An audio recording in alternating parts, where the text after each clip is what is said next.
Placenta সম্পর্কে almost আমরা কি জানি প্লাসেন্টা কি জিনিস, তাই না? নামটা শুনে আসছি, তাই না? তাহলে প্লাসেন্টাতে আমরা কি কি পড়বো, প্লাসেন্টা কি সংজ্ঞাটা, ওকে, এর ডায়ামিটারটা বলবো, ঠিক আছে? ডায়ামিটারটা বলবো আর এর ফাংশনটা ভেরি মাচ ইম্পর্টেন্ট আমাদের জন্য।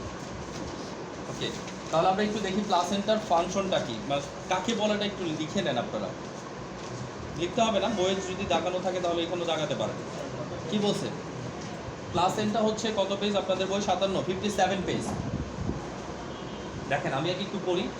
কি বলছে? যে দ্বৈত রক্ত প্রবাহযুক্ত গোলাকার ডিস্কের মতো বস্তুকে কি বলা হয়? গর্ভফুল বা প্লাসেন্টা বলা হয়। এখানে একটা জিনিস, দ্বৈত রক্ত প্রবাহ বলতে আমরা কি বুঝি? দুইটা রক্ত প্রবাহের সাথে জড়িত। কি? মা এবং কি বাচ্চার মাঝখানে যে রক্ত প্রবাহটা হচ্ছে, টোটালটা হচ্ছে কার মাধ্যমে? প্লাসেন্টার মাধ্যমে। ঠিক আছে?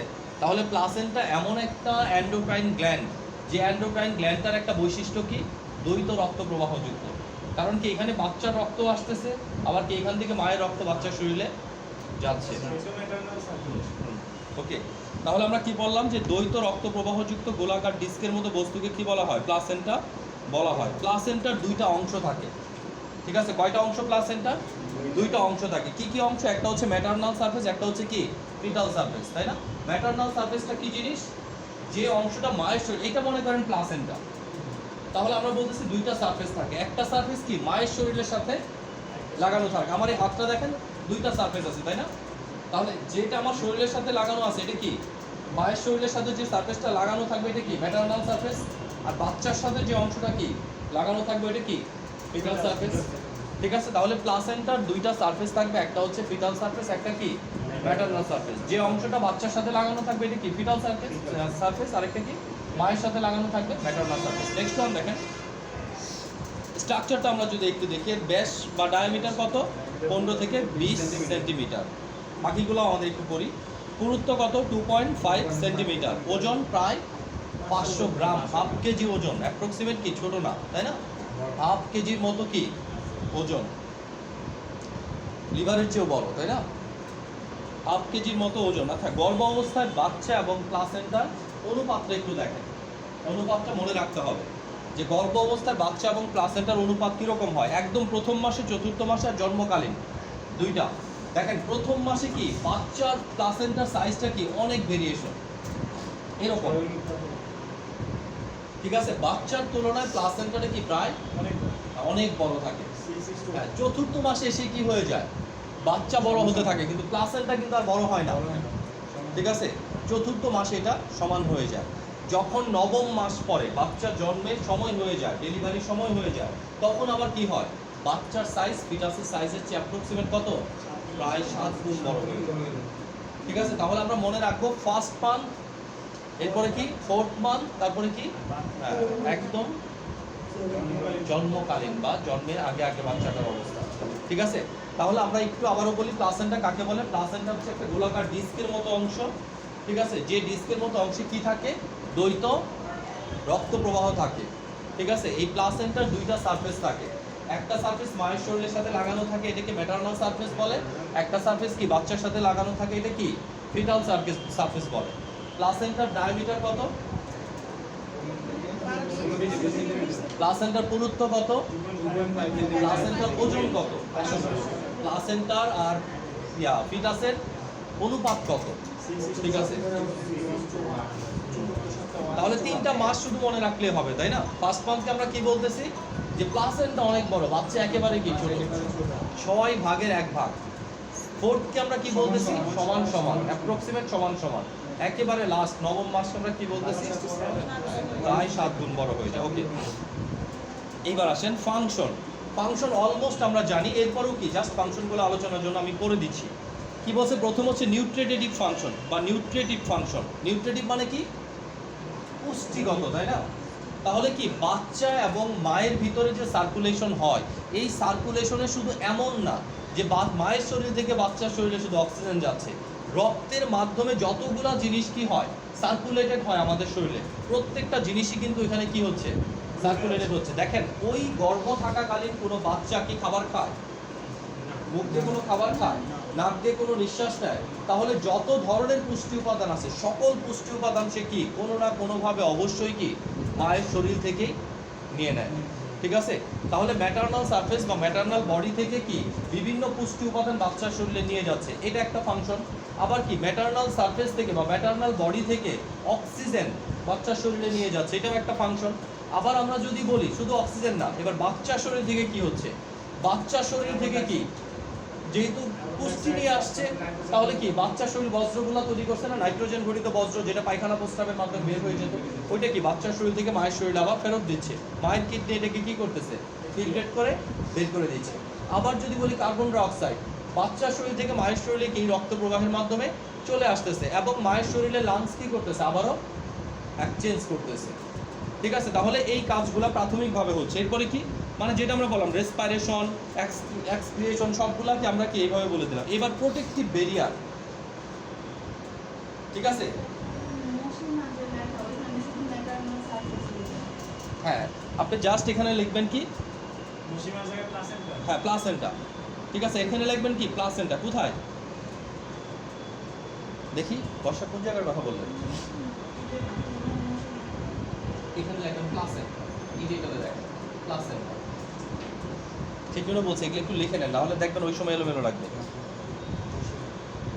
একটু দেখেন বলছে কি প্রথমটা ফিটাসের পুষ্টি লাভ, প্রথমটা কি বলছে, ফিটাসের পুষ্টি লাভের কাজ।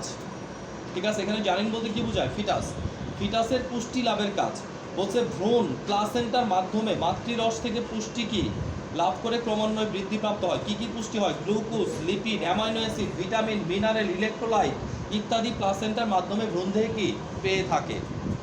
ঠিক আছে, তাহলে প্লাসেন্টা পুষ্টিগত। আবার ভ্রূণের কি বলছে যে ফিটাসের শ্বসন ক্রিয়া বা রেসপিরেটরি ফাংশন অফ ফিটাস, কি বলছে যে প্লাসেন্টা ভূগর্ভস্থ শিশুর বা ভূগর্ভস্থ ফিটাসের কি করে, শ্বসন অঙ্গ হিসাবে কাজ করে। তাই বাচ্চার বাকি ভূগর্ভস্থ শিশু প্লাসেন্টার মাধ্যমে মায়ের রক্ত থেকে অক্সিজেন গ্রহণ করে এবং কি বাচ্চার শরীর থেকে কার্বন ডাই অক্সাইড মায়ের শরীরে কি পাঠিয়ে দেয়। তার মানে এটা একটা হচ্ছে কি দরজা, যে দরজার মাধ্যমে কি বাচ্চা এবং মায়ের ইন্টারনাল যোগাযোগটা মেনটেন হয়। বজ্র পদার্থ একই বিষয়। ঠিক আছে, বজ্র পদার্থ কি প্লাসেন্টার মাধ্যমে বাচ্চার শরীর থেকে মায়ের শরীরে ফেরত আসে। এরপরে কি প্রোটেক্টিভ ব্যারিয়ার, বিভিন্ন ধরনের জীবাণু আছে, যে জীবাণুটা কি প্লাসেন্টাল এই মেমব্রেনটা ভেদ করে কি বাচ্চার শরীরে ঢোকার সাহস রাখে না বা বাচ্চার শরীরে কি ঢুকতে পারে না। যেমন এখানে বলছে দেখেন, প্লাসেন্টা গর্ভস্থ শিশুকে যে কোনো প্রকার সংক্রমণের হাত থেকে রক্ষা করতে প্রতিরোধক বা কি প্রতিবন্ধক হিসাবে সহায়তা করে। কিছু কিছু জীবাণু যেমন রোবেলা ভাইরাস, সিফিলিসের জীবাণু, এইচআইভি জীবাণু ইত্যাদি কি প্লাসেন্টা ভেদ করে বাচ্চার শরীর অতিক্রম করতে পারে। আমরা যদি ওইভাবে চিন্তা না করি, টর্চ টেস্টের যে জীবাণুগুলো আছে প্রত্যেকটা জীবাণুই কি প্লাসেন্টা ভেদ করে বাচ্চার শরীরকে আক্রমণ করতে পারে। এর থেকে আমরা অতিরিক্ত আরো দুইটা পেলাম, অতিরিক্ত দুইটা কি কি, সিফিলিস এবং এইচআইভি। ঠিক আছে, সিফিলিস এইচআইভির সাথে যদি আমরা ওই চারটা যোগ দেই, তাহলে কি এই জীবাণুগুলা থেকে আমাদেরকে গর্ভ অবস্থায় কি হতে হবে, সাবধান থাকতে হবে। জোরে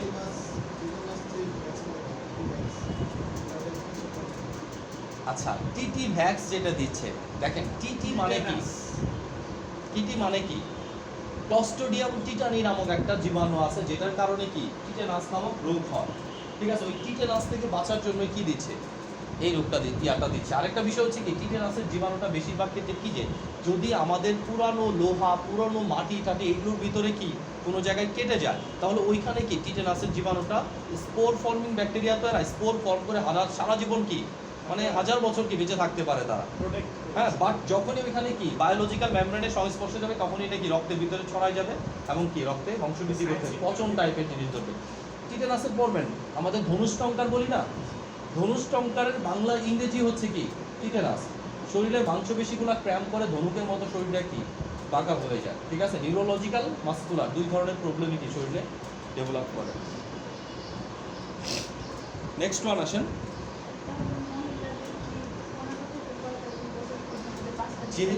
হ্যাঁ হ্যাঁ মহিলাদের আলাদা ডোজটাই কমপ্লিট করতে বলে, যেহেতু কি আছে মহিলাদের সবসময় কি বাচ্চা হওয়া রিলেটেড বিষয়গুলোতে বিভিন্ন ধরনের জটিলতা থাকে। বিভিন্ন ধরনের সার্জিক্যাল প্রসিডিউরের ভিতরে কি তাকে যেতে হতে পারে, ঠিক আছে। আবার বাচ্চার প্রোটেক্টিভ ব্যারিয়ারটা কি, মানে বাচ্চার প্রোটেকশনের জন্য কি টিটেনাসের ইয়াটা দিয়ে দেয়, যেহেতু তার প্রেগনেন্সির সময় বিভিন্ন ধরনের জটিলতা ক্যারি করতে পারে, তাই না, সার্জারি দরকার হতে পারে, সেই জন্য কি তার প্রোটেকশনের জন্য কি করতেছে, ওই টিটেনাসের ডোজটা তার জন্য কবে। এখন ছেলেদের কি জীবনে কোনো অপারেশন লাগবে কি লাগবে না শিওর না, তাই না, বাট মেয়েদের জীবনে কি লাগার সম্ভাবনা বেশি, যে কোনো কমপ্লিকেশন। যে হ্যাঁ, কিন্তু কি এটা মূলত শুধুমাত্র কি, যে যেমন ধরেন অনেকে দিয়ে নিছে কিন্তু জীবনে কখনো প্রেগনেন্ট হয় নাই, শুধুমাত্র আপনার সেফটির জন্য, ঠিক আছে। বাট ছেলেদের জন্য ওইভাবে লাগে না, ছেলেদের জন্য কি কেটে গেছে আমি সাথে সাথে দুইটা দিয়ে নিলাম। যাদের দেওয়া থাকে না, ধরেন আপনার এই ডোজটা কমপ্লিট করা নাই, আপনার কিন্তু প্রেগনেন্সি অবস্থাতেও কি করে দুইটা দিয়ে নেয়, তাই না। তাহলে ছেলেদের এই সমস্যাগুলো যখন হয় তখন আমরা সাথে সাথে দিয়ে নিলেই পারি, আমাদের কেটে গেছে পুরাতন লোহা টোহা দিয়ে আমরা কি টিটেনাসের ইনজেকশন একটা দিয়ে নিতে পারি। কিসে দেখেন ম্যাচ দিয়ে আগুন লাগান বাইয়া করেন, এগুলো ছিল কি যখন কোনো বিকল্প ব্যবস্থা নাই, ঠিক আছে, আপনার কাছে টিকার ব্যবস্থা থাকে, আপনি কেন লাগাবেন। আগে যুদ্ধের ময়দানে, ঠিক আছে, আগে যুদ্ধের ময়দানে কি হতো, কেটে গেছে, ঠিক আছে, ওই সময় এটা করা যায়, তাই না। এখানে কোনো ওষুধপত্র ব্যবস্থা নাই, তলোয়ার নাকি আগুনে পুরায় আপনি ইয়া করতেছেন, বাংলা সিনেমাতেও দেখবেন গুলি খাইছেন, এখন গুলি কেমনে বের করবে, এটা কি আগুনে পুরায় বের করে দিচ্ছি। ওকে, স্পেসিফিক ভাবে টিটেনাসের দুইটা জিনিস, একটা হচ্ছে কি ইমিউনোগ্লোবুলিন আইজি, ঠিক আছে, টোটাল আইজি আপনি কি যে কোনো ভাবে দিতে পারেন, মানে অ্যান্টিবডিটাই আমি দিচ্ছি। আরেকটা হচ্ছে কি টিটেনাসের জীবাণুটা, ঠিক আছে, আরেকটা দিচ্ছি কি টিটেনাসের জীবাণুটা। যখন আমি জীবাণুটা দিচ্ছি তখন আমাকে কিন্তু কয়েকটা ডোজ দিতে হবে, ঠিক আছে, 3টা 5টা ডোজও কি দেওয়া যেতে পারে। গাইতে গেলে যেটা দিচ্ছে এটা কি ইমিউনোগ্লোবুলিন দিচ্ছে আইজি, কারণ কি আপনি এখন টিটেনাসের জীবাণু দিবেন, এখন দিবেন সে শরীরের ভিতরে যাবে, ওইখান থেকে অ্যান্টিবডি তৈরি হবে, এটা আলাদা বিষয় না, ডাইরেক্ট আমি অ্যান্টিবডিটা দিয়ে দিচ্ছি, তাহলে অ্যান্টিবডিটা যে কি জীবাণুটাকে পেলে সাথে সাথে ক্যাচ করে ফেলতেছে, সরাসরি অ্যান্টিবডি ইনজেক্ট করা হচ্ছে, ঠিক আছে। অ্যান্টিবডিটা কেটে গেলে ইনস্ট্যান্সে স্যার একবার দিলে হবে, একবার দিলেই যথেষ্ট। আপনি কি চাইলে দুইটাও দিতে পারেন, তবে কি একটা কেটে যাওয়ার জন্য একবার দিলেই যথেষ্ট, কারণ যদি জীবাণু ঢুকে থাকে যে পরিমাণ অ্যান্টিবডি দেওয়া হচ্ছে এটা কি যথেষ্ট। এখন আপনি যদি চান অ্যান্টিবডি দিবেন না, সেই ক্ষেত্রে আপনাকে কি বেশ কিছু ডোজ দেওয়া লাগে, কারণ আপনি জীবাণুটা দিবেন মানে এটা টিকার মতো করে দিচ্ছেন না, তাহলে আপনি কি ইচ্ছা করলে ওই আমরা যে লাস্টে বলি বুস্টার ডোজ, প্রথম দুইটা দিয়ে তৃতীয় নাম্বারটা কি বুস্টার ডোজ আকারেও দিয়ে দিতে পারেন। আচ্ছা, এই ডোজগুলো আপনারা পড়বেন যখন আপনি কিসে আসবেন, টিকার আপনাদের একটা পড়ানো হবে কিসে, ইপিআই, ঠিক আছে, এক্সপেক্টেড প্রোগ্রাম অফ ইমিউনাইজেশন, ঠিক আছে, ওইটা যখন পড়বেন তখনই কি একবারে টিকাগুলো আলোচনা করবেন, নাহলে একটার ভিতরে আরেকটা ঢুকে গেলে কি হবে, এই ডোজটা বলবো এটা আপনার স্পেসিফিক তখন বলে থাকবে না, ঠিক আছে। কমিউনিটি মেডিসিনে আপনি কি টিকা পাবেন, কারণ কমিউনিটি মেডিসিনে মূলত আলোচনা করা হবে কি রোগের চিকিৎসা নিয়ে না, কমিউনিটি মেডিসিনে আলোচনা করা হবে রোগের প্রতিরোধ নিয়ে, এখানে আপনি বিভিন্ন টিকা নিয়ে তখন কি আলোচনা করা হবে, ওই সময় টিকাটা পড়লে কি ভালো হবে, যেমন হ্যাপাটাইটিস টিকা কি, তারপরে কি ওই যে কুকুরে কামড়ালে যে টিকাটা দিচ্ছে র্যাবিস, এই টিকাগুলো কেমনে দিচ্ছে ওইখানেই পড়েন। হ্যাঁ, যেটাই হোক, মানে রিভাপুর একটা আছে না, ইনসেপ্টার কি যেন আছে, আচ্ছা যেটাই দেন ওইটারও কি আলাদা আলাদা ডোজ আছে, একটা হচ্ছে কামড় দেওয়ার পরে আরেকটা হচ্ছে কি কামড় দেওয়ার আগে, ঠিক আছে, এগুলো আপনি জানেন যখন কমিউনিটি পড়বেন তখন। এখন আপাতত গেটের দিকে খেয়াল রাখেন, এটা শুধু মেয়েদের জন্য একটা ডোজ আছে, তাও ওই কমিউনিটিতেই করানো হয়, যে 5টা টিকার একটা কি সুনির্দিষ্ট ডোজ 15-র পর থেকে 45-এর আগ পর্যন্ত, যতদিন পর্যন্ত তার কি রিপ্রোডাক্টিভ সাইকেলটা চলে, রিপ্রোডাক্টিভ সাইকেলের পরেও দরকার নাই, রিপ্রোডাক্টিভ সাইকেলের আগেও দরকার নাই। নেক্সট ওয়ান দেখেন, সিনথেসিস অফ হরমোন, বিভিন্ন ধরনের হরমোন সিনথেসিস করে, এটা তো আমরা জানি, তাই না। প্লাসেন্টা থেকে কি কি হরমোন তৈরি হয় কি বলেন, এইচসিজি, সবার আগে কি এইচসিজি, আরেকটা এস্ট্রোজেন প্রোজেস্টেরন, ঠিক আছে। ওকে, নেক্সট ওয়ান দেখেন, অ্যান্টিবডি সংশ্লেষণ, বিভিন্ন ধরনের কি অ্যান্টিবডি তৈরি করে, যেমন ইমিউনোগ্লোবুলিন জি জাতীয় বিভিন্ন ধরনের অ্যান্টিবডি সংশ্লেষণ করে, যেটা বাচ্চাকে কি করে ডিপথেরিয়া, হাম, জলবসন্ত ইত্যাদি থেকে রক্ষা করে। ইমিউনোগ্লোবিন জিনিসটাই স্যার রক্তের মধ্যে যে গ্লোবিন আছে 4%, সেখানে স্যার এই ইমিউনিটি বুস্টার করার জন্য দেখেন ইমিউনোগ্লোবুলিন কি একটা অ্যান্টিবডি বলতেছি না, অ্যান্টিবডি এটা একটা প্রোটিন, তাই না? প্রোটিন স্বাভাবিকভাবে এটা তৈরিতে কি গ্লোবিন প্রোটিনের হেল্প আছে, গ্লোবিন প্রোটিন ছাড়া এটা তৈরি হবে না। তৈরি করবে কি আমাদের টি সেল এবং বি সেল, ঠিক আছে? আমাদের যে ডাব্লিউবিসি আছে, এই ডাব্লিউবিসি কি কোনো একটা নির্দিষ্ট জীবাণুর বিরুদ্ধে ওটাকে চিনে রেখে কিছু কি সেনাবাহিনী তৈরি করে। এইগুলোকে আমরা কি বলতেছি? অ্যান্টিবডি। এই সেনাবাহিনীগুলোকে আমরা কি টি সেল অথবা বি সেলের যে কোনো একটা অ্যাকশনকে বোঝাচ্ছি। এখন ওইখানে স্বাভাবিকভাবে কি যেহেতু বলতেছি ইমিউনোগ্লোবিউলিন, তার মানে কি প্লাজমা প্রোটিন এখানে আসতেছে, কারণ টোটালটাই তো প্রোটিনের তৈরি, অ্যান্টিবডি যা আছে সবই কি প্রোটিনের তৈরি, তাহলে প্লাজমা প্রোটিনটা এখানে অবশ্যই লাগতেছে। ইমিউনোগ্লোবিউলিন আইজি, ওকে, অ্যান্টিবডি সংশ্লেষণ করে যা কি মায়ের সংক্রমণজনিত বিভিন্ন রোগ যেমন ডিপথেরিয়া, হাম, জলবসন্ত ইত্যাদি হতে কি করে বাচ্চাকে বা ফিটাসকে রক্ষা করে। ওকে, নেক্সট ওয়ান আমরা পড়বো কি, দেখেন এইটুকুর মধ্যে তাহলে আমরা কি পড়লাম? প্লাসেন্টা কাকে বলে, তার মানে প্লাসেন্টার স্ট্রাকচার, তাই না?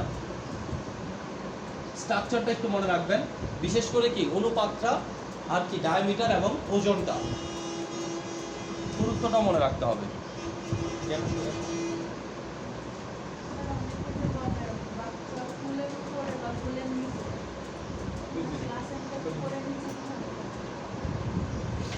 এটা প্লাসেন্টার ফুলের উপরে লাগলো, যখন বলেন এটা গর্ভাশয়।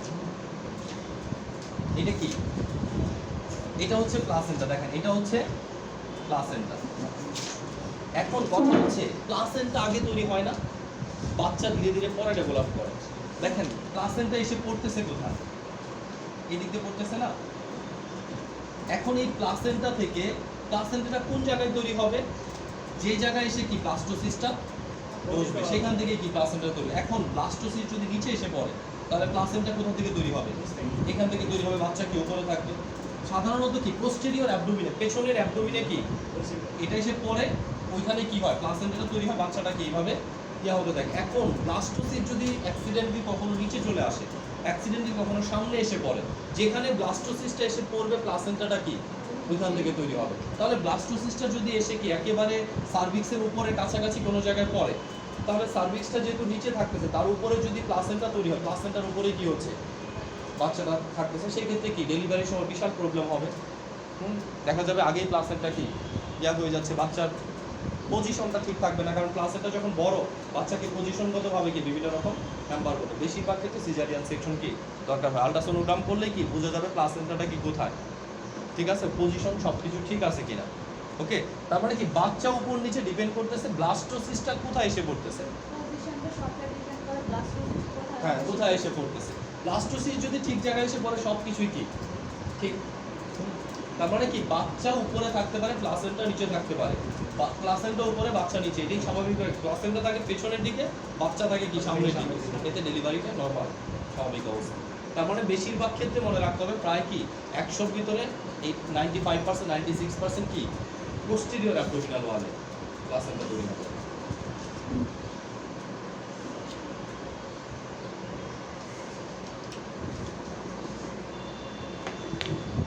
আচ্ছা, ফাংশনটা পারবেন না? সহজ ফাংশন। ওকে, এরপরে আসেন আম্বালিকাল কর্ড।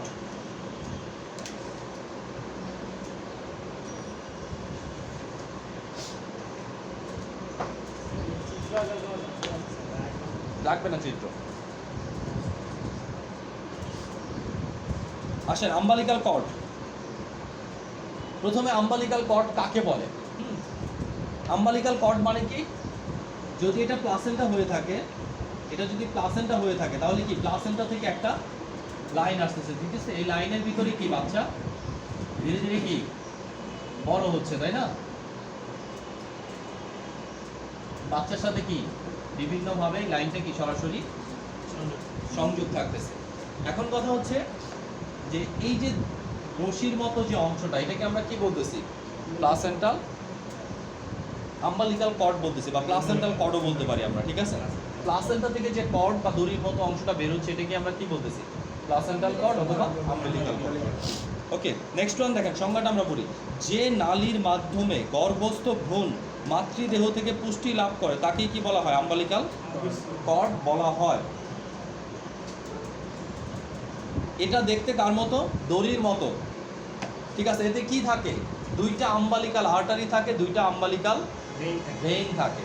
দেখেন আম্বালিকাল আর্টারি এবং আম্বালিকাল ভেইন এই জায়গাটাতে আমরা আবারও বলি, আমরা ফার্স্ট সেমিস্টারে কি পড়ছিলাম? হ্যাঁ, আর্টারি এবং ভেইন কাকে বলে পড়ছিলাম, তাই না? কোথা থেকে কোথায় আসে? হার্ট থেকে বডিতে আসে অক্সিজেন যুক্ত রক্ত, আর বডি থেকে হার্টে যায় কার্বন ডাই অক্সাইড যুক্ত রক্ত। একটা ব্যতিক্রম বলেছিলাম, হ্যাঁ, পালমোনারি আর্টারি, পালমোনারি ভেইন। তাহলে পালমোনারি আর্টারি কাজ কি? কোথায়? ফুসফুসে নিয়ে যাওয়া। আবার পালমোনারি ভেইন নিয়ে আসা। এইখানে আরেকটা ব্যতিক্রম, ঠিক আছে? এই যে বললাম আম্বালিকাল আর্টারি আর আম্বালিকাল ভেইন, এখানে আরেকটা ব্যতিক্রম, ঠিক আছে? ওইটা দিয়ে আরেকটা ব্যতিক্রম, ঠিক আছে? কারণ আম্বালিকাল আর্টারি আম্বালিকাল ভেইন তৈরি হচ্ছে একটা বিশেষ কেসে, তাই না? অন্য কোনো সময় তৈরি হচ্ছে না, বাট এই কেসটাতে এই ব্যতিক্রমটা আসে। কি ব্যতিক্রম? আম্বালিকাল আর্টারি দিয়ে কি হয়? দূষিত রক্তগুলা বাচ্চার শরীর থেকে মায়ের শরীরে চলে যায়। আম্বালিকাল ভেইন দিয়ে কি হয়? বিশুদ্ধ রক্তগুলা মায়ের শরীর থেকে বাচ্চার শরীরে আসে। তাহলে এই ভেইনটা কি তৈরি করে? অক্সিজেন যুক্ত রক্ত পরিবহন করে। আর এই আর্টারিটা কি করে? দূষিত রক্ত পরিবহন করে। না, এই দুইটা তো ফুসফুস আর হৃৎপিণ্ডের সম্পর্ক না, এই দুইটা হচ্ছে বাচ্চার শরীর আর মায়ের শরীরের সম্পর্ক। হ্যাঁ, মানে ফুসফুসের জন্য না। আমাদের এখানে ধরেন এটা হচ্ছে আম্বালিকাল আর্টারি, এটা হচ্ছে আম্বালিকাল ভেইন। আম্বালিকাল ভেইন দিয়ে কি হবে? মায়ের শরীর থেকে বাচ্চার শরীরে যাবে। কি যাবে? মায়ের শরীর থেকে বাচ্চার শরীরে কি যাবে? নিউট্রিশন যুক্ত, অক্সিজেন যুক্ত, বিশুদ্ধ রক্ত। আর বাচ্চার শরীর থেকে মায়ের শরীরে আসবে কি? দূষিত রক্ত। তাহলে এইটা আসবে আম্বালিকাল আর্টারিতে, এটা আসবে কি? আম্বালিকাল ভেইন দিয়ে। ঠিক আছে, এটা যাবে ভেইন দিয়ে, এটা আসবে কি? আর্টারি দিয়ে। ওকে, ঠিক আছে। দেখেন তাহলে দুইটা আম্বালিকাল আর্টারি আর কি থাকে? দুইটা আম্বালিকাল ভেইন থাকে। তবে ইহা প্রথম অবস্থায় সোজা এবং সামনের দিকে। গর্ভের তৃতীয় মাসে কি হয়? আম্বালিকাল কর্ডে কি হয়? প্যাচের সৃষ্টি হয়, তাই না? তখন বড় হয়ে যায়, বড় হয়ে কি বিভিন্নভাবে প্যাচের সৃষ্টি করে। ভিতরে যদি অ্যামনোয়েটিক ফ্লুইডটা না থাকতো, এই প্যাচের কারণে কি বাচ্চার গলায় রশির মতো কি আটকে যেত, ঠিক আছে? ভিতরের ফ্লুইডটা থাকার কারণে বাচ্চা কি ভাসমান অবস্থায় থাকে। এই প্যাচও কি হয়? পড়লেও সাথে সাথে কি হয়? খুলে যায়। প্লাসেন্টার ভিতরে না, তখন থাকে কি? প্লাসেন্টা তো থাকতেছে কি মায়ের শরীরে, ঠিক আছে? এই প্লাসেন্টার সাথে লাগানো অবস্থায় কি কোরিওনিক স্যাক থাকে, অ্যামনিওটিক স্যাক থাকে, ওই স্যাকের মধ্যে ফ্লুইডটা থাকতেছে। একটু পরেই দেখবো, সমস্যা নেই। তাহলে অংশ কয়টা? এটারও কি দুইটা অংশ। একটি অংশ প্লাসেন্টার সাথে লাগানো থাকে, অপর অংশ কি বাচ্চার নাভির সাথে লাগানো থাকে। তাহলে নাভিটা কিন্তু জন্মের সময় আপনার জন্য ভেরি মাচ ইম্পর্ট্যান্ট। কারণ আপনি কি এখন মুখ দিয়ে খাবার খান, তখন ফেভার পেতেন কি দিয়ে? নাভি দিয়ে। আপনি এখন কি নাক দিয়ে অক্সিজেন নিচ্ছেন, তখন অক্সিজেন নিতেন কি দিয়ে? নাভি দিয়ে। তার মানে নাভি এমন একটা পাথওয়ে, যে পাথওয়ে দিয়ে কি নেওয়া যায়? খাবার এবং অক্সিজেন দুইটা কি একই রাস্তা দিয়ে শরীরে প্রবেশ করতো। এরপরে আমরা রাস্তাটা বন্ধ করছি, দুইটা রাস্তা করছি। একটা রাস্তা বন্ধ করে কয়টা রাস্তা ওপেন করছি? দুইটা রাস্তা। কি রাস্তা? মুখ এবং নাক। নেক্সট ওয়ান আসেন লেন্থ। লেন্থ দেখেন 50 সেন্টিমিটার, ঠিক আছে? দৈর্ঘ্য কি কম বেশি হতে পারে 50 সেন্টিমিটার, তবে সর্বোচ্চ 180 সেন্টিমিটার, সর্বনিম্ন কত? 7.5 সেন্টিমিটার। পুরুত্ব 1 সেন্টিমিটার। কাজ কি? কাজ তো আমরা জানি, বাচ্চা এবং মায়ের দেহে কি করে? ওই যে আগে যা বললাম, এই উপাদানগুলোকে কি করে? পরিবহন করে, ঠিক আছে? আচ্ছা, আমাদের মূল পড়া হচ্ছে এর পরেরটা, অ্যামনিওটিক ফ্লুইড। বা অ্যামনিওটিক ফ্লুইডটা পড়ার জন্য আমাকে কি ওই ফিটাস মেমব্রেন সম্পর্কে আমাকে একটু ধারণা নিতে হবে।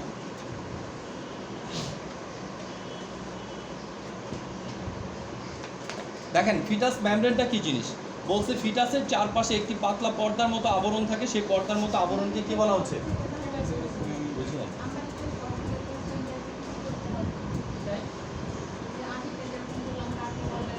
হ্যাঁ, এখানেও তো একই জিনিস করবেন কি, ঠিক আছে?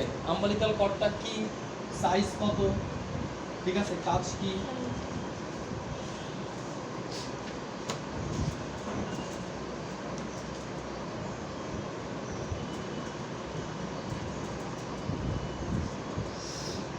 ওকে, ফিটাল মেমব্রেন। আমরা ফিটাল মেমব্রেনটা মূলত পরীক্ষার জন্য পড়বো না, বাট নিচেরটা কি পরীক্ষার জন্য পড়তে হবে। অ্যামনিওটিক ফ্লুইডটা কি, বাট এটা পড়ার জন্য আমাকে কি ফিটাল মেমব্রেনটা পড়া ইম্পর্টেন্ট।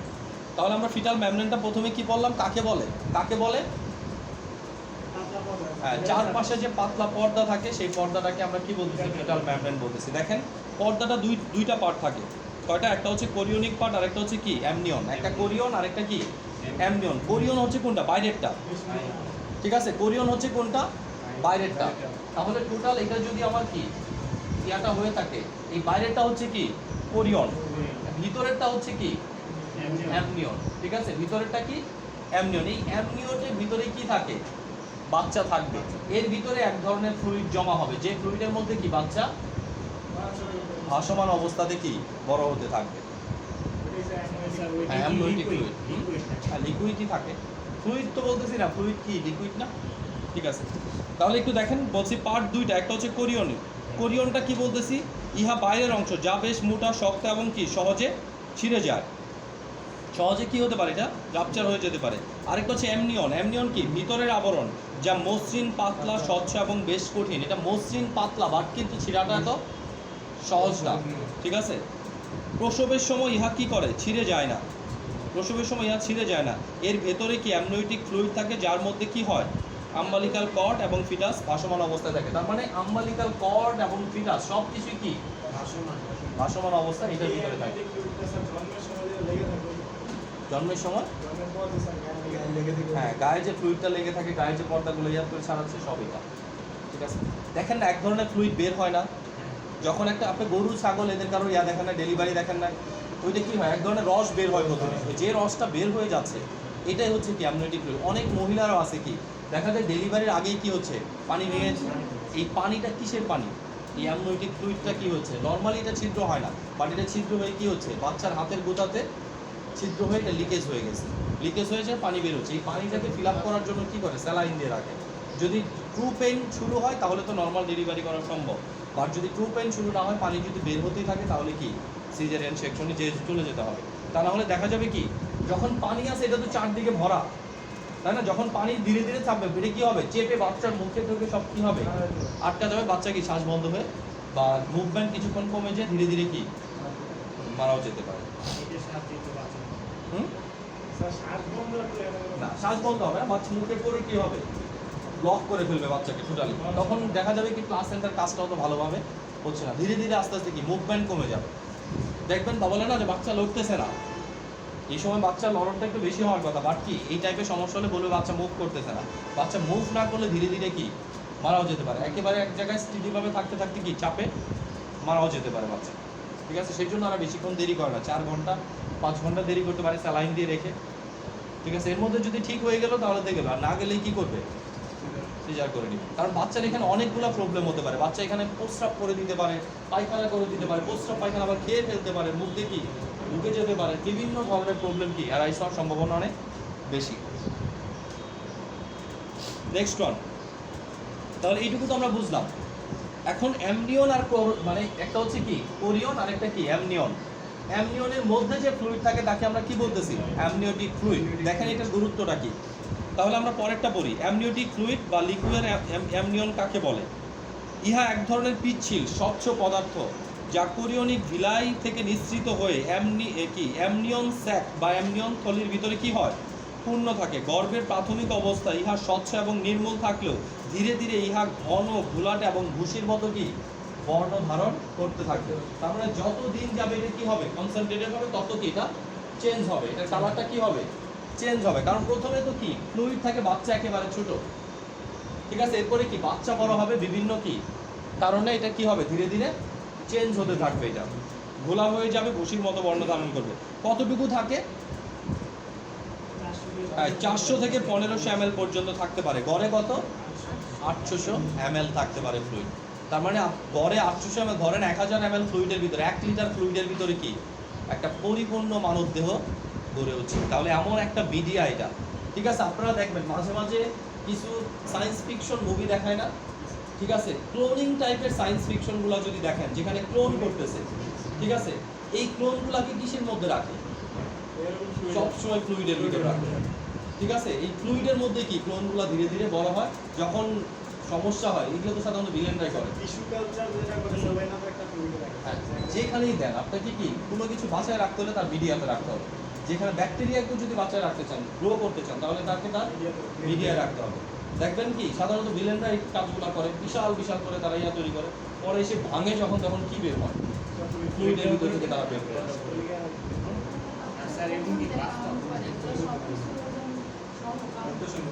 এখন হ্যাঁ, স্বাভাবিকভাবে যখন বাচ্চার ওজন কাউন্ট করতেছে তখন আগে কি করে, প্রথমে মায়ের ওজন হিসাব করে নেয়, ঠিক আছে, এরপরে দেখে মায়ের ওই ওজন থেকে কত কেজি ওজন বাড়ছে, ঠিক আছে। সাধারণত এই প্রেগনেন্সিতে একজন মায়ের কি 12 কেজির মতো ওজন বাড়তে পারে। এই 12 কেজির মতো ওজন আমরা পড়বো, ওজনটাও সামনে আমাদের আছে, ঠিক আছে। এই 12 কেজি ওজনের ভিতরে কি 12 কেজি বাচ্চার ওজন না, এখানে প্লাসেন্টার ওজন আছে, তাই না? প্লাসেন্টার ওজন আমরা বললাম তো প্রায় 500 ml পর্যন্ত আছে, ফ্লুইডের কিছু ওজন আছে, মায়ের শরীরে কিছু চর্বি বৃদ্ধি পায়, তাই না? মায়ের শরীর রিলেটেড ওজন কি বাড়ে, ব্লাডের পরিমাণও কি মায়ের শরীরে বেড়ে যেতে পারে। তাহলে দেখা যায় 6 কেজি বাচ্চা ওজন, বাচ্চা রিলেটেড, 6 কেজি কি মা রিলেটেড, ঠিক আছে। বাচ্চা মানে কি প্রসব রিলেটেড, প্লাসেন্টা অ্যামনোয়েটিক ফ্লুইড সবকিছু কি বাচ্চার ভিতরে। আর 6 কেজি শুধুমাত্র মায়ের শরীর রিলেটেড, বেশ সাইজ বড় হবে, নতুন করে চর্বি দেখা দিবে, টোটাল 12 কেজির মতো ওজন বাড়তে পারে। ওকে, এরপরে দেখেন বাচ্চার সাথে সম্পর্কিত ফাংশনগুলো আমরা একটু দেখি। বাচ্চার সাথে সম্পর্কিত ফাংশন কি কি আছে। প্রথমে দেখেন গর্ভ অবস্থায় বাচ্চাকে স্বাচ্ছন্দ্যে কি বা ফিটাসকে স্বাচ্ছন্দ্যে কি করে, নাড়াচাড়া করতে সাহায্য করে, ঠিক আছে। প্লাসেন্টাল কর্ড এবং বাচ্চাকে বা ফিটাসকে কি করে, বাহিরের যে চাপ আছে সেই চাপ থেকে কি করে, রক্ষা করে। তারপরে কি বাচ্চার অঙ্গ প্রত্যঙ্গ বা ফিটাসের অঙ্গ প্রত্যঙ্গ কি ফিটাল মেমব্রেনে জড়িয়ে যাওয়া থেকে কি করে, প্রতিরোধ করে। ফিটাসের জরায়ু সংকোচনজনিত চাপ, জরায়ুতে কি হচ্ছে, এন্ডোমেট্রিয়া ইউটেরাসে সবসময় একটা কি থাকে, সংকোচন প্রসারণ রিলেটেড চাপ থাকে, এই চাপ থেকেও কি করতেছে, রক্ষা করতে। আমরা বলি না সিএসএফ বলি না, সিএসএফ মানে কি সেরিব্রোস্পাইনাল ফ্লুইড, এটা ব্রেনকে রক্ষা করে না যেভাবে, এটাও কি করতেছে, বাচ্চাকে রক্ষা করে আসতেছে। তারপর কি বাচ্চা দেহের তাপমাত্রা বা টেম্পারেচার ব্যালেন্সটাকে নিয়ন্ত্রণ করতেছে। প্রসবকালীন সময় কি করে দেখেন, প্রসবকালীন সময় জরায়ুর মুখ খুলতে সাহায্য করে, যখন ফ্লুইডটা বের হয়ে আসে তখন জরায়ুর মুখটা কি ইজি হয়ে যায়। তার 2 নম্বর জিনিস, ভ্যাজাইনার ভিতরে কি বিভিন্ন ধরনের জীবাণু থাকতে পারে, তাই না? এই জীবাণুগুলার প্রতিরোধ মানে জীবাণুগুলার হাত থেকে বাচ্চাকে রক্ষা করার জন্য কি ভ্যাজাইনাটাকে পুরা ধুয়ে কি করে দিচ্ছে, ওয়াশ করে দিচ্ছে, যেন বাচ্চা কোনোভাবে কি না হয়, কন্টামিনেটেড না হয়, ঠিক আছে। দেখেন প্রসবে জরায়ুর মুখ খুলতে সাহায্য করে, প্রসবের সময় ভ্যাজাইনাকে কি পিচ্ছিল রাখে, পরিষ্কার রাখে এবং কি বাচ্চাকে অক্ষত এবং জীবাণুমুক্ত অবস্থায় কি প্রসব হতে সাহায্য করে।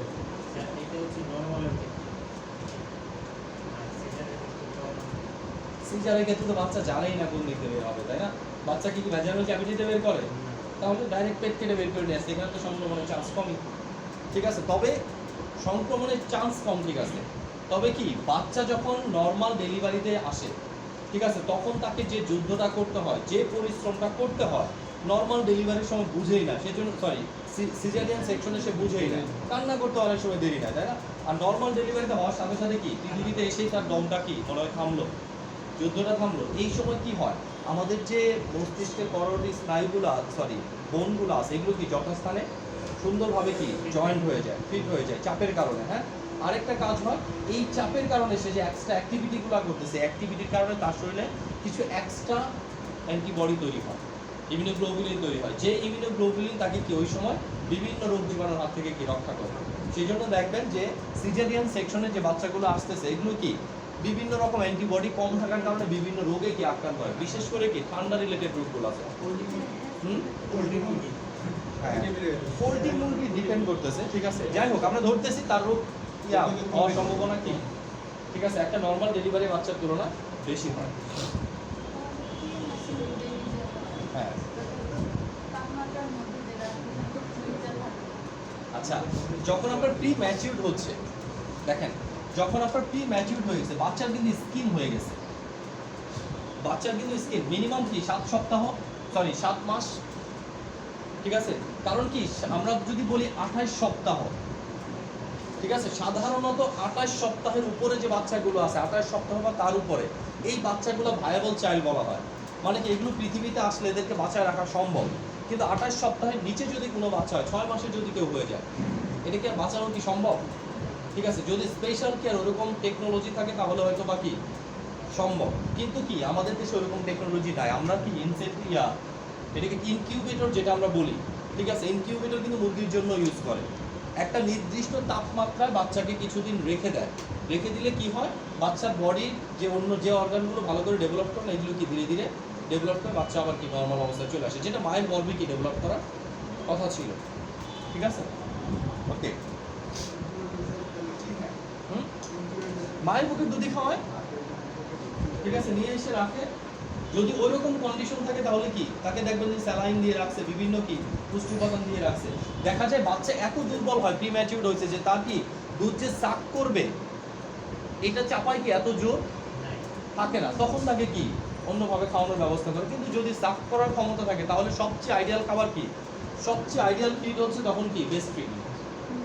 কারণ আপনি যে খাবারই খাওয়ান, ব্রেস্টের যে পুষ্টি উপাদান যেটা বাচ্চার গ্রো এবং ডেভেলপমেন্টের জন্য কি সবচেয়ে ইম্পর্টেন্ট, এটা তো অন্য কোনো কিছুতেই পাবে না। আপনি যেটাই খাওয়ান ওইখানে স্পষ্ট করে লেখা থাকে মায়ের দুধের বিকল্প কিছুই নেই। ঠিক আছে, যেহেতু ওইখানে আপনাকে বলে দিচ্ছে যে ভাই মায়ের দুধের বিকল্প কিছু নাই, তাহলে অন্যগুলো আমি কেন দিব? যদি মায়ের বুকের দুধ সে নিতে পারে, যদি না পারে তখনই তো বিকল্পটা কখন হবে? আমি পারছি না। ওকে, নেক্সট ওয়ান আসেন, লাস্টে একটু দেখি ডেসিডুয়া সম্পর্কে আমরা জাস্ট একটু আইডিয়া রাখি। ডেসিডুয়াটা কি? আলটিমেট পার্ট অফ কি এন্ডোমেট্রিয়াম। ঠিক আছে, আমরা দেখছি যে আমাদের জরায়ুতে কয়টা লেয়ার আছে? 3টি লেয়ার আছে। 3টি লেয়ারের ভিতরে লেয়ারগুলোর নাম কি? পেরিমেট্রিয়াম বাইরেরটা, মায়োমেট্রিয়াম, এন্ডোমেট্রিয়াম। তাহলে এন্ডোমেট্রিয়ামটা হচ্ছে একেবারে ভিতরের লেয়ার, যেটা কি প্রতি মেনস্ট্রুয়াল সাইকেলের সময় কি হচ্ছে প্রায় 5 থেকে 7 মিলিমিটার পর্যন্ত কি বেড়ে ওঠে। কিসের জন্য? যেন বীজতলা বীজটা ঠিক মতো বপন করা যায়। ঠিক আছে, যখনই বীজতলা বীজ বপন হয় না তখনই এটা কি মেনস্ট্রুয়াল সাইকেলের মতো বের হয়ে যায়, নতুন বীজের জন্য আবারও নতুন বীজতলা তৈরি হয়। ঠিক আছে, এখন দেখেন ওই যে বীজতলা, তার মানে এন্ডোমেট্রিয়ামটুকু, এই এন্ডোমেট্রিয়ামটুকুর একটা লেয়ারই হচ্ছে কি রেসিডুয়া, যেখানে প্লাসেন্টাটা কি তৈরি হবে। ওকে, দেখেন কি বলছে, ইহা মূলত কি এন্ডোমেট্রিয়ামের একটা কি পরিবর্তিত রূপ। ইহা 3টি অংশে বিভক্ত, একটা হচ্ছে কি ডেসিডুয়া বেসিলাস, একটা হচ্ছে ডেসিডুয়াল ক্যাপসিলারিস, আর একটা হচ্ছে ডেসিডুয়াস ভেরা। ওকে, ফাংশনটা কি দেখেন, 1 নাম্বার ব্লাস্টোসিসকে রূপিত হওয়ার জন্য প্রয়োজনীয় স্পেস দিয়ে দেয়। তার মানে ওই যে আমরা আগের কথাটা বললাম, ব্লাস্টোসিসকে কি করে ইমপ্লান্ট হওয়ার জন্য কি প্রয়োজনীয় স্পেস দিয়ে দিচ্ছে সে। এরপরে কি ইহা প্রথম অবস্থায় কি ভ্রূণকে পুষ্টি সরবরাহ করে। তার মানে ব্লাস্টোসিসের পরেই তো ভ্রূণ তৈরি হচ্ছে, তাই না? এই ভ্রূণকে কি করে? পুষ্টি সরবরাহ করে। এরপরে দেখেন ডেসিডুয়াস বেসিলাস, প্লাসেন্টার ব্যাসাল প্লেট বা প্লাসেন্টার নিচে যেখান থেকে প্লাসেন্টার তৈরি হচ্ছে, ওই মায়ের সাথে যে প্লাসেন্টার যে অংশটা জড়িত, এই ব্যাসাল প্লেটটা কি করে? তৈরি করে। তাহলে এখানে 3টা গুরুত্বপূর্ণ কাজ পাচ্ছি। 1 নম্বর কাজ ব্লাস্টোসিসকে ইমপ্ল্যান্ট হতে সাহায্য করে। 2 নম্বর কাজ ইমপ্ল্যান্ট হওয়ার পরে যে ভ্রূণটা থাকে সেই ভ্রূণটা কি তখন কি প্লাসেন্টা তৈরি হয়েছে? প্লাসেন্টা তখনও তৈরি হয় না। তখন কি আম্বালিকাল কর্ড তৈরি হয়েছে? আম্বালিকাল কর্ডও তৈরি হয় না। তাহলে ওই সময় ভ্রূণকে কি করে? সে পুষ্টি সরবরাহ করে। এরপরে কি হয় আমরা দেখছি, প্রাইমারি বিলাই, সেকেন্ডারি বিলাই, টার্সিয়ারি বিলাই, আলটিমেট তখনই কি তৈরি হয়? প্লাসেন্টাটা তৈরি হয়। যখন প্লাসেন্টা তৈরি হয় বাকি কাজ তো প্লাসেন্টাই করে। এবার এই যে প্লাসেন্টা তৈরি হলো, প্লাসেন্টা মায়ের শরীরে লেগে থাকবে যে বেস প্লেটের সাথে, ওই বেস প্লেটটা তৈরি করতে সাহায্য করে কে? ডেসিডুয়া, বেসাল ডেসিডুয়া। তাহলে আমরা কি কি বললাম? 1 নাম্বার প্লাসেন্টা কাকে বলে? প্লাসেন্টার বিভিন্ন অংশ। 2 নাম্বার কি বললাম? আম্বালিকাল কর্ড কি? আম্বালিকাল কর্ডের ফাংশন, আম্বালিকাল কর্ডের বিভিন্ন অংশ। 3 নাম্বার কি বললাম? অ্যামনিওটিক ফ্লুইড, অ্যামনিওটিক ফ্লুইডের কি কাজ। 4 নাম্বার পড়লাম কি? মেমব্রেনটা তো আমরা পড়লাম কিসের জন্য? ফ্লুইডটা বোঝার জন্য। কারণ ফ্লুইডটা বোঝার জন্য, ফ্লুইডটা কার মধ্যে থাকে? তাহলে কার মধ্যে থাকে? মেমব্রেনের মধ্যে থাকে। মেমব্রেনটার নাম কি? Fetal membrane. ফিটাল মেমব্রেনের পার্ট কয়টা? 2টা। কি কি? কোরিয়ন আর অ্যামনিয়ন। কোরিয়ন কোনটা? বাইরের পার্ট। অ্যামনিয়ন কোনটা? ভিতরের পার্ট। ঠিক আছে, ওকে। আমাদের এইটুকু পড়লে মোটামুটি কি হয়ে যাবে? এমব্রায়োলজির 2nd স্টেজ পর্যন্ত পড়া হয়ে যাবে। ঠিক আছে, নেক্সট ক্লাস থেকে এমব্রায়োলজির 3rd স্টেজ ফিটাস ডেভেলপমেন্ট আমরা পড়া শুরু করব। Fetus development, fetus blood circulation, তারপরে কি প্রেগন্যান্সি অবস্থা আপনার কি কি চেঞ্জ হয়, প্রেগন্যান্সি অবস্থাতে কি কি কি যত্ন করা লাগে, অ্যান্টিনেটাল কেয়ার কি কি, পোস্টনেটাল কেয়ার কি কি, ঠিক আছে। আরেকটা হচ্ছে প্রিনেটাল কেয়ার। আচ্ছা, অ্যান্টিনেটাল কেয়ার মানে কি? গর্ভকালীন সময় কি যে যত্নটা, তাই না? আরেকটা হচ্ছে কি পোস্টনেটাল কেয়ার, গর্ভ পরবর্তী যে যত্নটা, ঠিক আছে। আরেকটা হচ্ছে ডেলিভারির সময় কি কি যত্নটা করা লাগে। ওকে, আগে কোন কোন করা?